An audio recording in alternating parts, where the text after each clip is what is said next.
আসসালামু আলাইকুম। দেখেন আপনাদের মুরগিগুলো, এখন আমাদের মুরগিগুলো ভাজার জন্য আমরা এখন কড়াইয়ের ভিতরে ছাড়বো, তেলের ভিতরে। কড়াইয়ের ভিতরে ছাড়া হয়ে গেছে। দুইটা কড়াইতে আমাদের মুরগিগুলো ভাজা হয়। ভাজার পরে আমাদের এই মুরগিগুলা, এখন আমরা যে রোস্টের যে মশলাগুলো করতেছি, এই মশলা দিয়ে আমাদের এই মুরগিগুলো রান্না করা হবে।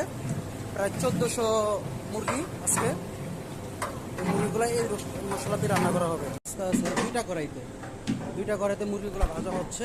এই যে এখন দেখেন এখানে মশলা করা হচ্ছে। কালারটি দেখেন, খুবই সুন্দর একটা কালার, একদম নতুন মশলা করা হচ্ছে। আর আমাদের এখানে কোনো বাসি কোনো কিছুই ব্যবহার করা হয় না। যেদিন যেটা হবে ওইটার মশলা ওইটার জন্য আলাদা করা হয়।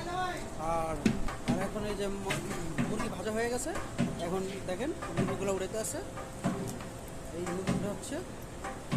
মুরগিগুলো উঠাচ্ছে, দেখেন উঠিয়ে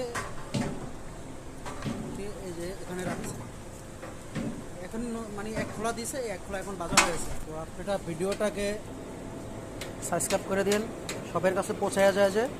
আর ছোটো ভাই হিসাবে এই ভিডিওটা একটু শেয়ার করে দিন, ছোটো ভাইটা একটু সাপোর্ট করেন।